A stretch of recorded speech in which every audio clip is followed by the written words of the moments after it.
نحمده ونصلي على رسوله الكريم أما بعد اللهم صل على محمد وعلى آل محمد كما صليت على إبراهيم وعلى آل إبراهيم إنك حميد مجيد اللهم بارك على محمد وعلى آل محمد كما باركت على إبراهيم وعلى آل إبراهيم إنك حميد مجيد رب اشرح لي صدري ويسر لي أمري واحلل عقدة من لساني يفقهوا قولي واجعل لي وزيرا من أهلي أعوذ بالله من الشيطان الرجيم بسم الله الرحمن الرحيم فاعلم أنه لا إله إلا الله وقال النبي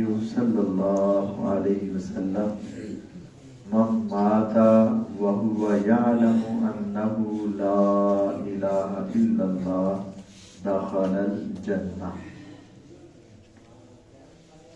اللہ رب العزت نے قرآن مجید فرقان حمید میں توحید کو جاننے سمجھنے کا حکم دیا ہے اور فرمایا فاعلم، اے پیغمبر علیہ السلام آپ بھی یہ علم حاصل کریں، آپ بھی جان لیں انہ لا الہ الا اللہ، کہ اللہ کے سوا کوئی معبود برحق نہیں۔ اور حدیث پاک میں ہے صحیح بخاری میں من مات وهو يعلم انه لا الہ الا اللہ، جو شخص اس حال میں فوت ہوا کہ اسے علم ہے کہ اللہ کے سوا کوئی معبود برحق نہیں، دخل الجنہ، وہ جنت میں چلا جائے گا۔ توحید ایک ایسی نعمت اور عبادت ہے کہ جس کی وجہ سے جنت کا داخلہ یقینی ہے۔ جس کے اندر توحید و رسالت کا پر ایمان صحیح ہے اس کی جنت یقینی ہے، اور جس کی توحید و رسالت صحیح نہیں اس کی جہنم یقینی ہے۔ توحید والا بندہ کتنا بھی گناہگار کیوں نہ ہو بالآخر وہ جنت میں چلا جائے گا، اور جس کے پاس توحید نہیں ہے کتنا ہی نیک کیوں نہ ہو وہ کبھی بھی جنت میں نہیں جا سکتا۔ آپ نے دو الفاظ عموماً سنے ہیں، کافر مشرک، یعنی کفر اور شرک۔ توحید ان کے برعکس ہے، کافر انکار کرنے والا، یعنی جو اللہ کو مانتا ہی نہیں کافر ہے۔ مشرک شرک کرنے والا، مانتا تو ہے لیکن اس کے ساتھ دوسروں کو بھی لگا لیتا ہے۔ توحید میں کفر کا بھی رد ہے اور توحید میں شرک کا بھی رد موجود ہے۔ کفر کے درجات ہیں اور شرک کے بھی درجات ہیں۔ خاوند کی نافرمانی کو حدیثوں میں کفر کہا گیا ہے، لیکن اس وجہ سے وہ عورت دائرہ اسلام سے خارج نہیں ہوتی۔ حدیث میں بخاری میں ہے مسلمان کو گالی دینا فسق ہے اور اس سے لڑائی کرنا، جھگڑا کرنا کفر ہے۔ اب یہ کفر کہا گیا، بندہ لڑائی کی وجہ سے اسلام سے خارج نہیں ہو جاتا، یعنی کفر کے درجے۔ ایک کفر وہ ہے جو انسان کو دائرہ اسلام سے خارج کر دیتا ہے، اور وہ کیا ہے؟ اللہ کی ذات کا یا صفات کا انکار، اللہ ہے ہی نہیں۔ آج ایسے لوگ ہیں جن کو ذرا دنیا سمجھتی ہے کہ زیادہ پڑھے لکھے ہیں، یعنی سائنس کی طرف گئے، انہوں نے اپنے طرف سے کچھ پڑھا اور سوچ لیا کہ یہ کائنات خود بخود ہی بن گئی ہے، اپنے آپ ہی بن گئی ہے، تو اس کو بنانے والا کوئی نہیں، تو یہ کیا کر بیٹھے؟ کفر، اور یہ دائرہ اسلام سے خارج۔ اب کچھ لوگوں نے کہا نہیں، اللہ تعالیٰ تو ہے لیکن اللہ کے ساتھ اور بھی ہیں، اس نے ساتھ ملا دیا، تو کیا ہو گیا؟ شرک۔ شرک کے بھی درجے ہیں، بسا اوقات انسان دائرہ اسلام سے خارج ہو جاتا ہے اور بسا اوقات نہیں ہوتا۔ مثلا ریاکاری بھی کیا ہے؟ شرک ہے، شرک اصغر ہے، لیکن ریاکاری کرنے سے گناہگار تو ہوگا، دائرہ اسلام سے خارج نہیں ہوگا۔ لیکن اللہ کی ذات میں، صفات میں کسی کو برابر کر دینے والا مشرک ہو جائے گا اور اللہ کی توحید کا انکار کر بیٹھے گا۔ اس وجہ سے توحید جو میں بھی آپ کو سمجھانے لگا ہوں یہ بہت لازم ہے۔ توحید ہے تو سمجھ لیں آپ ہیں، توحید نہیں تو ساری دنیا کی ہر نیکی برباد ہو جائے گی۔ ایک حدیث سنیں پھر توحید کی تفصیل بلکہ خلاصہ ہی آپ کے سامنے رکھتا ہوں۔ دو حدیثیں، ایک عبداللہ بن جدعان، یہ امی عائشہ رضی اللہ تعالی عنہا کے دادا ابو تھے، بلکہ پردادا۔ ابو بکر صدیق رضی اللہ عنہ، ان کے والد ابو قحافہ اور ان کے والد عبداللہ بن جدعان۔ تو امی عائشہ رضی اللہ عنہ کے والد ابو بکر، دادا ابو قحافہ اور پردادا عبداللہ بن جدعان، پردادا۔ اتنا سخی انسان پورے مکے میں، سب سے زیادہ سخی اس دور میں عبداللہ بن جدعان ہوتے تھے۔ اور اس وقت جو لوگ تھے وہ حج اور عمرہ کے لیے آتے تھے، اپنے طریقے سے کرتے تھے، لیکن یہ تو ابراہیم علیہ السلام بھی آئے اور ان کے بعد بھی حج کے معاملات چلتے رہے۔ اس وقت ہوٹل نہیں ہوتے تھے، ریسٹورنٹ نہیں تھے، جو عمرے کے لیے دوسرے علاقوں سے آتے وہ کھاتے کہاں سے، پیتے کہاں سے؟ بس اوقات انسان کی جیب میں پیسے ہیں، اس کے پاس مال ہے، لیکن اگر آپ کو ہوٹل ہی نہ ملے، آپ کیسے وہ روٹی پکائیں، کیسے آپ سالن پکائیں؟ سارے فیملی سمیت تو نہیں آ سکتے۔ تو مکے کے کچھ لوگ ایسے ہوتے تھے جو اتنے سخی، وہ 24 گھنٹے اپنے گھروں میں کچھ نہ کچھ پکا کر رکھتے اور ہر آنے والے حاجی اور عمرہ کرنے والوں کو آوازیں دے دے کر اپنے گھروں میں بلا کر کھلایا کرتے تھے۔ اور یہ جو عبداللہ بن جدعان تھے، اس نے اپنے 2 بیٹے اسی کام کے اوپر وقف کیے ہوئے تھے، ایک ادھر نکل جاتا اور ایک ادھر نکل جاتا اور چکر لگاتے رہتے، جس نے گوشت کا سالن کھانا ہے، جس نے اچھا کھانا کھانا ہے، وہ ہمارے پاس آ جائے، ہم آپ کو فری میں 24 گھنٹے دسترخوان کھلا ہے۔ تو امی عائشہ رضی اللہ عنہا نے پوچھ لیا، اے اللہ کے نبی علیہ السلام، تو کیا میرے پردادا کی وہ سخاوت اور حاجیوں کو کھلانا اور پلانا اس کے کچھ کام آئے گا؟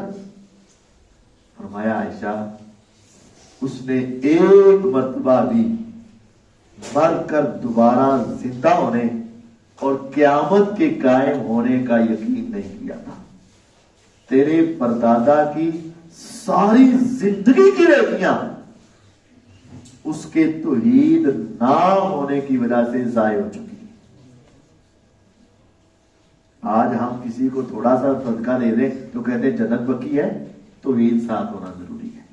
اور دوسری بات، اگر ساری زندگی گناہوں میں گزر گئی لیکن توحید آ گئی تو وہ کامیاب ہو گیا۔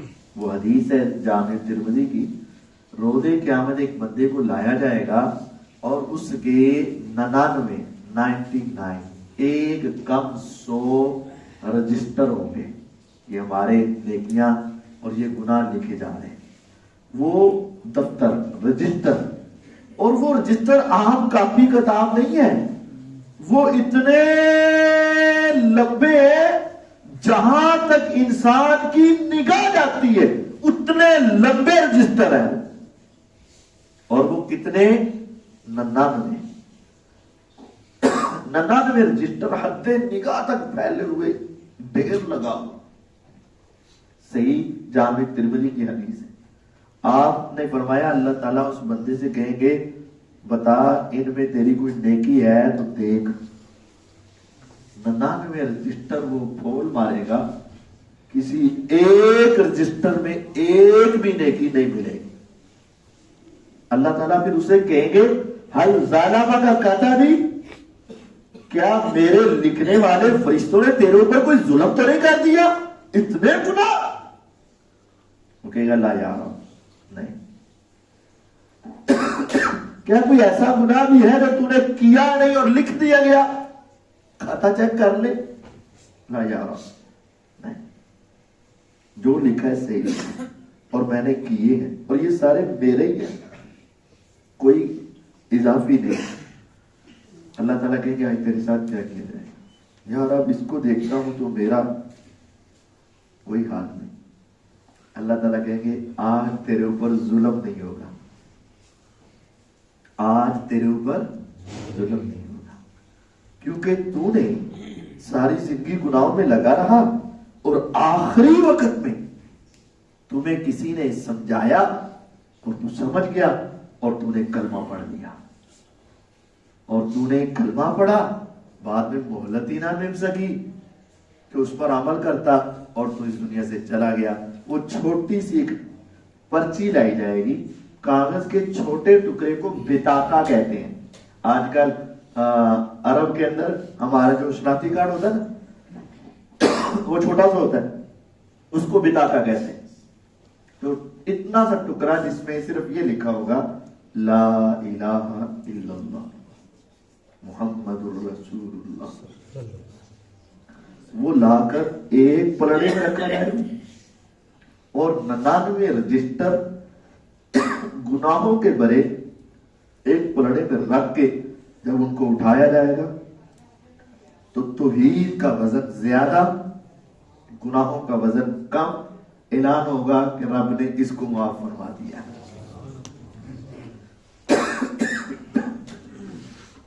ہزاروں نیکیاں,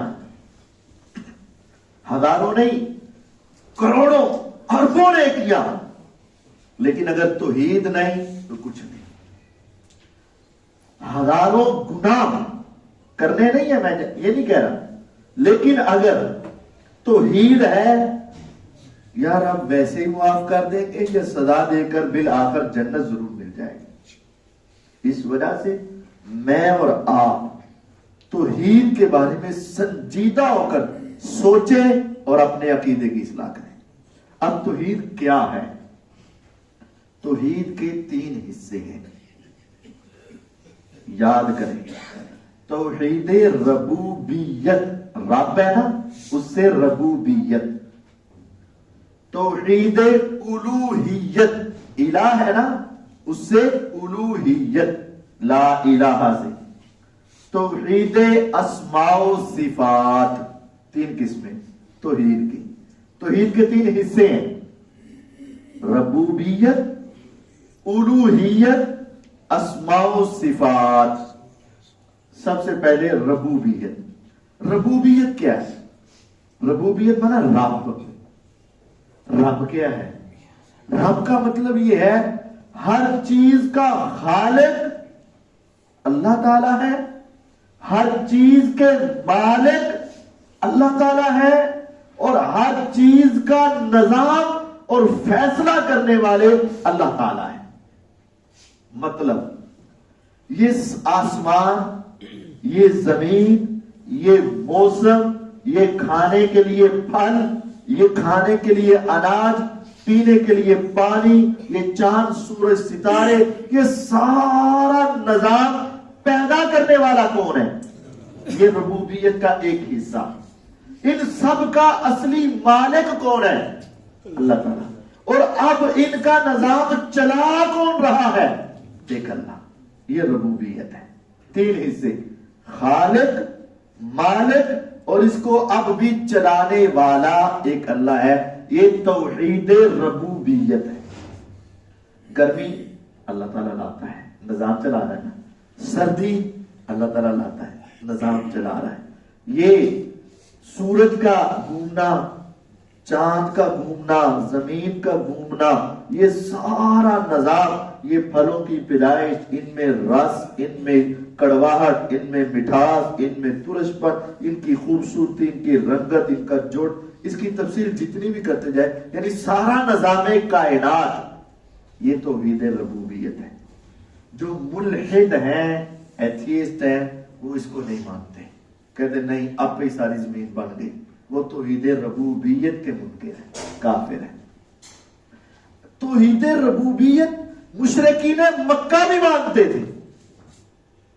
مشرکین مکہ بھی مانتے تھے کہ یہ نظام کون چلا رہا ہے؟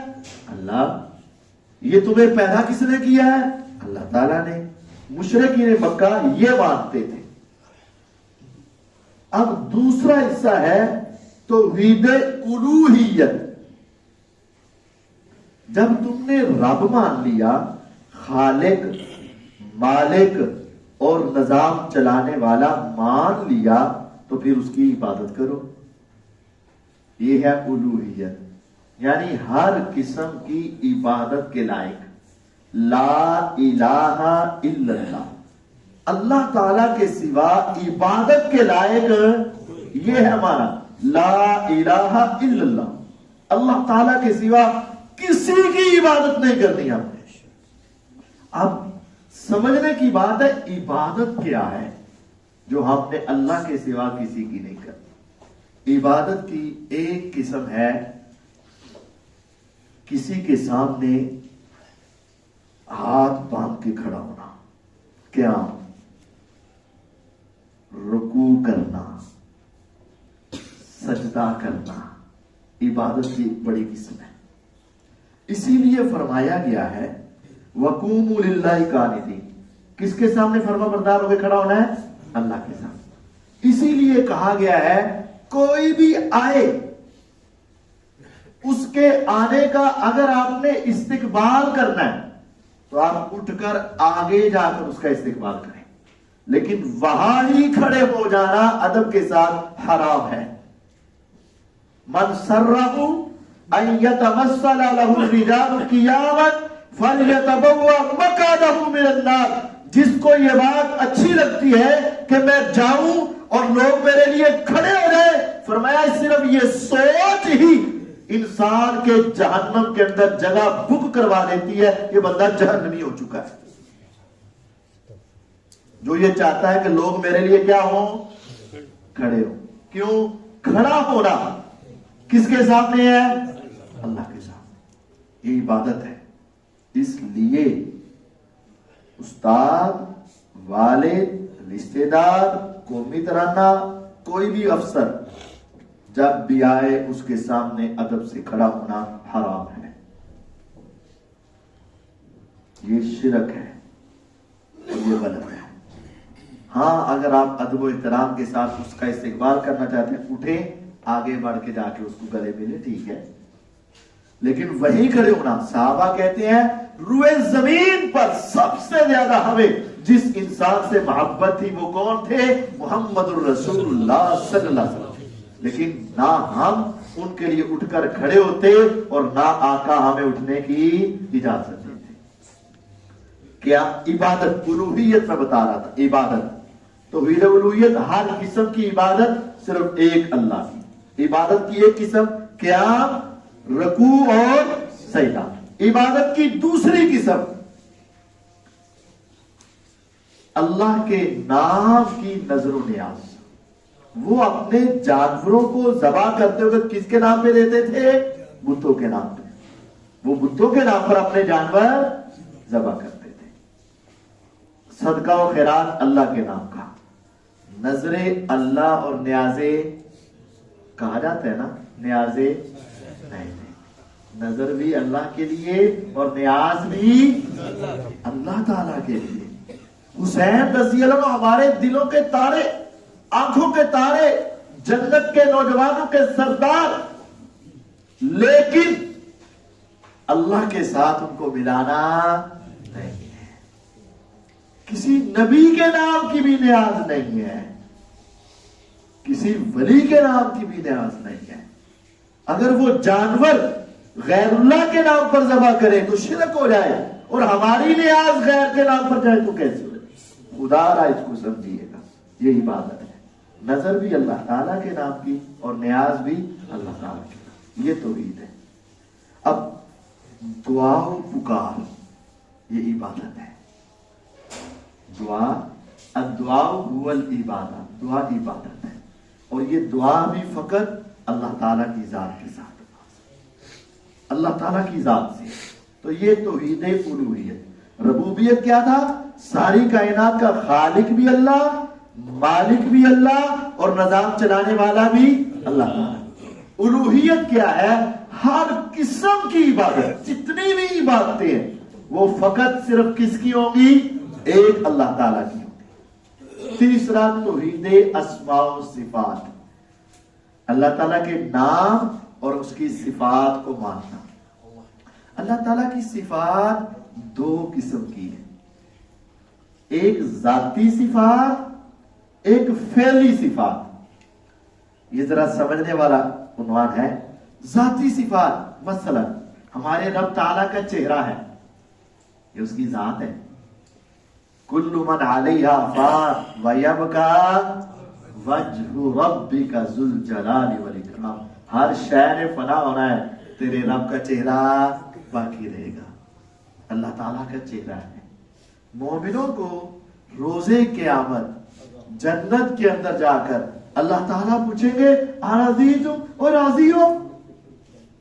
یا رب تعالیٰ اب بھی راضی نہیں ہوں گے تو کب ہوں گے؟ تو نے ہمیں جنت دی, جنت کے محلات دیے, سونے چاندی کے برتن, سونے چاندی کے ہمارے پاس بستر, سونے چاندی کے پلنگ, سونے چاندی کے محلات ہمارے پاس, حورے کھانے پینے کے لیے ہر کچھ, جوانی ایسی کہ بڑھاپے کا ڈر نہیں, صحت ایسی کہ بیماری کا خوف نہیں, جو چاہے سو کرے, اس سے بڑھ کر ہم راضی کیوں نہیں ہوں گے؟ اللہ تعالیٰ کہیں گے آج میں تمہیں اس سے بھی بڑی چیز عطا کرنے والا ہوں. یا رب العالمین, اس سے بھی بڑی چیز؟ فرمایا جائے گا ہاں, اپنے چہروں کو اٹھاؤ. جب سارے جنتی اپنے چہرے اٹھائیں گے, انکم سترون ربکم, تم اپنے رب کے چہرے کا دیدار کرو گے. کما ترون ھذا القمر, میرے آقا رات کو صحابہ کے درمیان بیٹھے, 14ویں رات کا چاند چمک رہا. فرمایا میرے صحابہ یہ چاند نظر آ رہا ہے؟ جی آ رہا ہے. کسی کو دیکھنے میں کوئی دشواری, کوئی دکم پیل, کوئی بھیڑ, کوئی مشکل؟ فرمایا نہیں. فرمایا اللہ کی قسم, جس طرح آج تم دنیا میں اوپر چمکتے ہوئے چاند کو دیکھ رہے ہو, روزے قیامت جنت میں جا کر اسی طرح اوپر تم اپنے رب کے چہرے کا دیدار کرو گے. اللہ تعالیٰ کا چہرہ ہے, یہ اس کی صفات ہے, ذاتی صفت. اللہ رب العزت کے ہاتھ ہے, اللہ رب العزت کے ہاتھ ہیں, دو ہاتھ ہیں, جیسے اس کی شان کے لائق ہے. میں یہ نہیں کہوں گا ایسے ہیں, نہیں, غلط ہو جائے گا. اللہ تعالیٰ کے ہاتھ ہیں, کیسے ہیں؟ جیسے اس کی شان کے لائق ہے, لیکن ہاتھ ہے. بھئی کہاں لکھا ہے ہاتھ ہیں؟ 4 پارے میں لکھا ہے, سورۃ آل عمران میں. وقالت اليہود ید اللہ مغلولہ, یہودیوں نے کہہ دیا اللہ کے ہاتھ باندھے ہوئے. غلت ایدیہم, ان کے اپنے ہاتھ باندھے ہوئے. وَلُعِنُوا بِمَا قَالُوا, یہ جو بکواس کر رہے اس کی وجہ سے پر اللہ کی لعنت ہے. بل یداہ مبسوطتان, بلکہ اللہ کے دونوں ہاتھ کھلے ہوئے ہیں. بلکہ یداہ, اللہ تعالیٰ کے دونوں ہاتھ مبسوطتان, کھلے ہوئے. تو اللہ کے ہاتھوں کا ذکر بھی ہے اور ان کے کھلے ہونے کا ذکر, لیکن کیسے ہیں؟ جیسے اس کی شان کے. اللہ تعالیٰ کا چہرہ ہے, یہ ذاتی صفت ہے. اللہ تعالیٰ کے ہاتھ ہیں, لیکن کیسے؟ جیسے اس کی شان کے. اللہ رب العزت کے پاؤں ہیں, اللہ رب العزت کی آنکھیں ہیں. کہاں لکھا ہوا ہے آنکھیں ہیں پاؤں ہیں؟ قرآن مجید میں لکھا ہوا ہے. کیسے؟ قرآن مجید کا سورۃ القمر 27واں پارہ. تجری بِأَعْيُنِنَا, عین ایک آنکھ, اعین آنکھیں, 2 یا زیادہ. اللہ تعالیٰ نے نوح علیہ السلام کو کہا کشتی بناؤ، تو کشتی بناتے وقت جو حکم دیا کہا وَاصْنَعِ الْفُلْكَ بِأَعْيُنِنَا، آپ کشتی بنائے ہماری آنکھوں کے سامنے. اللہ تعالیٰ کہہ رہے ہیں کشتی بناؤ بِأَعْيُنِنَا، ہماری آنکھوں کے ساتھ. اللہ تعالیٰ کی آنکھیں. اور پھر وہ جب طوفان آیا اور سیلاب آیا اور ان کی کشتی چلنے لگی تو اللہ تعالیٰ نے فرمایا تجری بِأَعْيُنِنَا، وہ کشتی جاری تھی ہماری آنکھوں کے سامنے. تو اللہ تعالیٰ کی آنکھیں ہیں، یہ اس کی ذاتی صفات ہے. ایک ہوتی ذاتی، ایک ہوتی ہے فعلی. فعلی کا مطلب جب چاہے کرے، جب چاہے نہ کرے. اب اللہ تعالیٰ کی فعلی صفات، اللہ تعالیٰ کی فعلی صفات میں ایک ہے اللہ تعالیٰ کلام کرتے ہیں، بولتے ہیں. اللہ تعالیٰ کلام کرتے ہیں. تلک الرسل فضلنا بعضهم على بعض منهم من کلم اللہ. تیسرے پارے کے شروع میں یہ رسول ہے، ان کو ہم نے ایک دوسرے سے افضل بنایا ہے. ان میں سے کچھ ایسے ہیں جن سے اللہ تعالیٰ نے کلام کیا. کس سے کلام کیا؟ سیدنا موسیٰ علیہ السلام سے. کہاں کیا؟ کوہ طور پر. اللہ تعالیٰ نے موسیٰ علیہ السلام سے کیا کیا؟ کلام. کلیم اللہ کس نبی کو کہا جاتا ہے؟ موسیٰ علیہ السلام کو. کیا اللہ تعالیٰ کلام کرتے تھے، آواز موسیٰ علیہ السلام کے پاس آتی تھی، موسیٰ علیہ السلام سن لیتے، موسیٰ علیہ السلام بولتے تو اللہ تعالیٰ سن لیتے. تو اس کا مطلب اللہ تعالیٰ کا سننا بھی اللہ کی صفت ہے اور بولنا بھی اللہ تعالیٰ کی صفت ہے.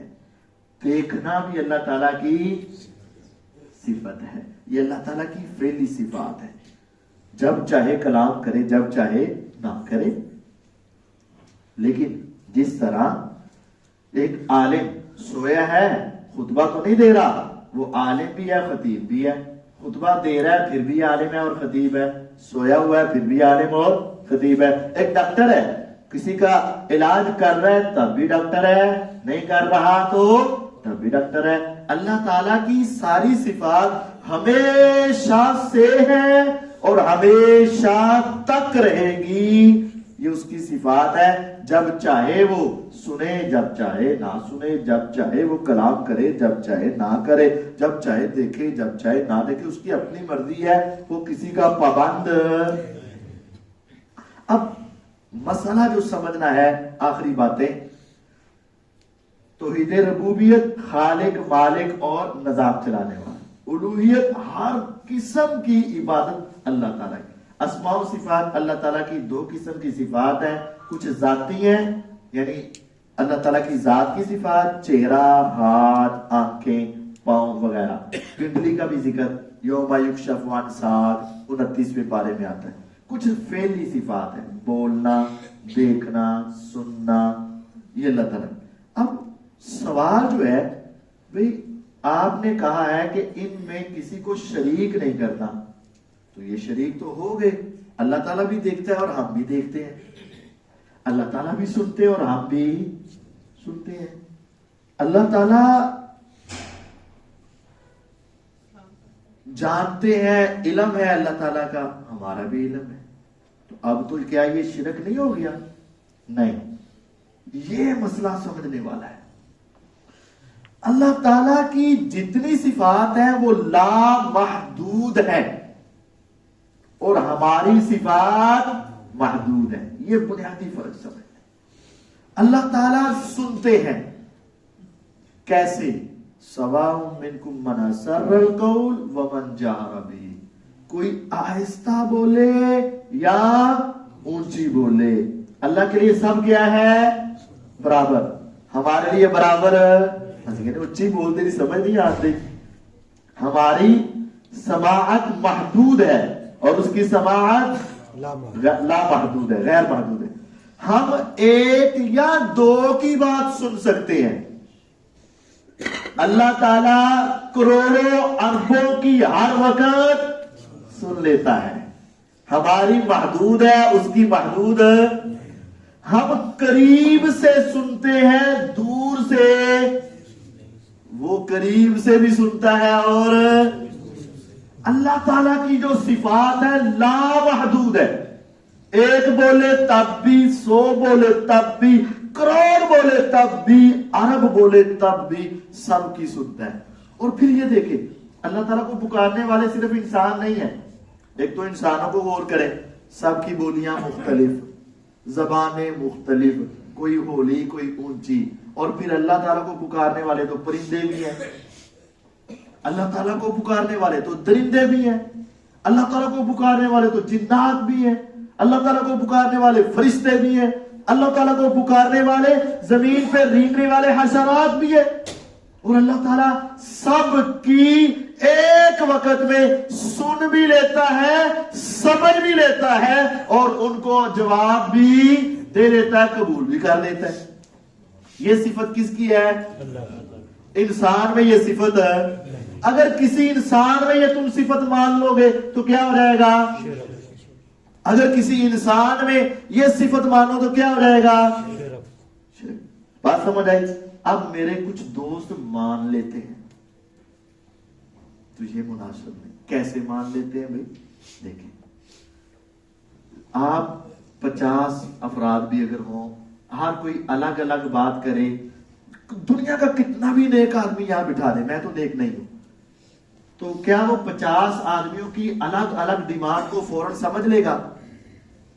50 الگ الگ آدمیوں کی ساری ڈیمانڈ کو سمجھ لے گا؟ نہیں سمجھے گا نا۔ تو پھر جب اللہ کا کوئی ولی اس دنیا سے رخصت ہو جاتا ہے اور وہ قبر میں چلا جاتا ہے، ہمیں اس کی ولایت پر یقین ہے، لیکن کیا وہ اب قریب اور دور سب کی سننا شروع کر دے گا؟ اب بعض لوگ یہاں سے بھی اللہ کے ولیوں کو کیا کرتے ہیں؟ پکار لیتے ہیں، یا شیخ عبد القادر جیلانی شیئن للہ۔ بھئی یہ بات قریب اور دور سے سننا صفت کس کی تھی؟ تو اگر آپ یہاں سے ان کو پکار رہے ہوگے تو آپ نے اللہ کی صفت کس میں دے دی؟ اب آپ کو نہیں پتا کہ اس بزرگ کو کتنے پکار رہے ہیں، 1 2 4 6۔ آپ غصہ مت کیجئے گا، آپ چلے جائیے کسی بھی مزار شریف پر اور دیکھ لیں، کم از کم کوئی 100 بندہ تو ہوگا نا، اور ہر کسی کی اپنی اپنی ضرورت بھی، اور ہر کوئی یہ سمجھ رہا ہے کہ یہ میری بات کو، اور سمجھ بھی رہے ہیں۔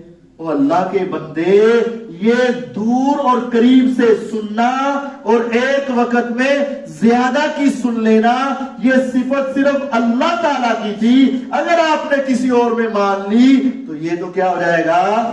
شرک ہو جائے گا۔ اب دل کے راز جاننا، یہ کس کی صفت ہے؟ اللہ تعالیٰ کی۔ تو اگر کوئی کہے کہ میرے دل کے راز بھی فلاں جان رہا ہے تو یہ کیا ہو جائے گا؟ شرک ہو جائے گا۔ اب دیکھیں، انسان کتنا برا ہو یا کتنا نیک ہو، اس دیوار کے پیچھے کیا ہے؟ میں نیک ہونے کی وجہ سے پیچھے سے دیکھ سکتا نہیں نا، دیکھ سکتا، یا برا ہونے کی وجہ سے دیکھ سکتا۔ نیک ہونا اپنی جگہ پر، برا ہونا اپنی جگہ پر، لیکن دیوار کے پیچھے سے نہیں دیکھ سکتا۔ وہ اللہ ہے جو کہتا ہے کہ تم زمین کی تہ میں چلے جاؤ، پہاڑوں کی غاروں میں چلے جاؤ، لا یعزب عنہ مثقال ذرۃ فی السماوات ولا فی الارض ولا اصغر من ذلک ولا اکبر۔ ایک ذرے سے چھوٹی چیز آسمان کی بلندی میں، زمین کی تہ میں، پانی کی تہ میں ہو، اللہ اپنے عرش میں بیٹھا ان سب کو دیکھ رہا ہے۔ اللہ تعالیٰ کے لیے چھت، 1 کمرہ، 2 کمرے، 3 کمرے، 4 کمرے، اللہ تعالیٰ کے لیے یہ کوئی رکاوٹیں، یہ ہر چیز کو ہر جگہ سے دیکھ لینا، یہ کس کی صفت تھی؟ اور اگر آپ بندوں میں مان لیں تو کیا ہو جائے گا؟ ہم سامنے دیکھتے ہیں، پیچھے نظر نہیں آتا، ہم دیوار کے اندر دیکھتے ہیں، دیوار کے باہر والا نظر نہیں آتا، قریب دیکھتے ہیں، دور والا نظر نہیں آتا۔ یہ انسان ہے۔ اور آپ نے بعض دوستوں کو دیکھا ہوگا، وہ مزار شریف یا قبر مبارک کے باہر سے گزرتے ہیں تو ایسے ہاتھ کرتے ہیں، آپ نے دیکھا ہوگا، بھئی اس کو سلام کر رہے ہیں، بھئی وہ اللہ کا ولی ہے۔ بھئی اللہ کا ولی تو وہ اللہ کی جنت میں پہنچ چکا، وہ تو آرام سے سویا ہوا، لیکن تو اگر تم یہ سمجھتے ہو کہ وہ اندر سے قبر سے باہر سے دیوار سے باہر کی ساری چیزوں کو دیکھ رہا ہے، تو تو نے تو اللہ کی صفت اس میں مان لی۔ یہ دیکھنا ہر جگہ پر، یہ کس کی صفت ہے؟ اللہ تعالیٰ کی صفت ہے بھائی۔ سننا ہر ایک کی، یہ کس کی صفت ہے؟ اللہ تعالیٰ کی ہے بھائی۔ دل کے رازوں کو جاننا کس کی صفت ہے؟ اللہ تعالیٰ کی ہے بھائی۔ اگر آپ یہ صفات کسی اور میں مان لیں گے تو شرک ہو جائے گا۔ ہماری صفات محدود اور اللہ تعالیٰ کی صفات لامحدود۔ اگر آپ نے بندے میں بھی لامحدود مان لی تو پھر اللہ اور بندے کا فرق تم نے ختم کر دیا۔ اس وجہ سے میں اور آپ سمجھیں اور اپنے عقیدے کی اصلاح کریں۔ توحید کی 3 قسمیں بڑے اختصار کے ساتھ آپ کے سامنے رکھی گئی۔ توحید ربوبیت، رب ماننا۔ رب ماننے کا مطلب ساری کائنات کو پیدا کرنے والا خالق اللہ تعالیٰ، ان ساری چیزوں کا مالک اللہ تعالیٰ، اور یہ سارا نظام چلانے والی ذات اللہ تعالیٰ۔ یہ ہے توحید ربوبیت۔ اس کا انکار کفر ہے۔ کون کرتے ہیں؟ ملحد، ایتھیسٹ۔ نہیں جی اپنی دنیا بن گئی، یہ کافر ہے۔ توحید الوہیت، الوہیت کا مطلب یہ ہے ہر قسم کی عبادت صرف کس کی جائے گی؟ ایک اللہ تعالیٰ کی۔ جیسے نظر بھی اللہ تعالیٰ کی، نیاز بھی اللہ تعالیٰ کی، قیام بھی اللہ تعالیٰ کے لیے، رکوع بھی اللہ کے لیے، اور سجدہ بھی اللہ کے لیے، دعا و پکار بھی صرف ایک اللہ سے۔ یہ عبادت ہر قسم کی اللہ تعالیٰ کی کرنی۔ اسماء و صفات، توحید اسماء و صفات، اللہ تعالیٰ کی کچھ ذاتی صفات ہیں، کچھ فعلی صفات۔ اللہ تعالیٰ کی ذاتی صفات سے مراد اللہ تعالیٰ کا چہرہ ہے، جیسے اس کی شان کے لائق ہے۔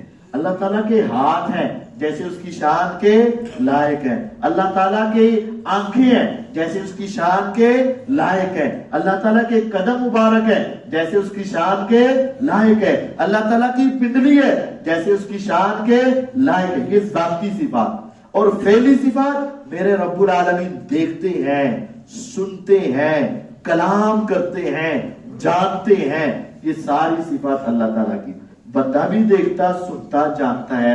فرق یہ ہے اللہ کی صفات لامحدود اور دنیا کی صفات محدود۔ اگر کوئی بندے میں صفات لامحدود مان لے گا تو کیا ہو جائے گا؟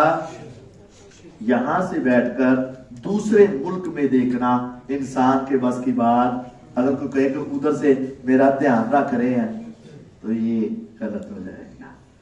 قریب سے سننا بندے کی صفت ہے، لیکن 10 ملکوں کے فاصلے سے یا 10 کلومیٹر کے فاصلے سے سن لینا بات، یہ اللہ تعالیٰ کی صفت ہے۔ چونٹی کی بھی آواز کون سنتا ہے؟ اللہ۔ اونچی آواز بھی اللہ۔ اور اگر کوئی کہے میں قریب سے بھی سن لیتا ہوں، دور سے بھی سن لیتا ہوں، تو پھر یہ شرک ہو جائے گا۔ دیکھنا، سننا اور جاننا لامحدود، یہ اللہ تعالیٰ کی صفات ہے۔ اللہ تعالیٰ مجھے اور آپ کو توحید کو سمجھنے اور اپنی اصلاح کرنے کی توفیق عطا فرمائے۔ وآخر دعوانا الحمدللہ رب العالمین۔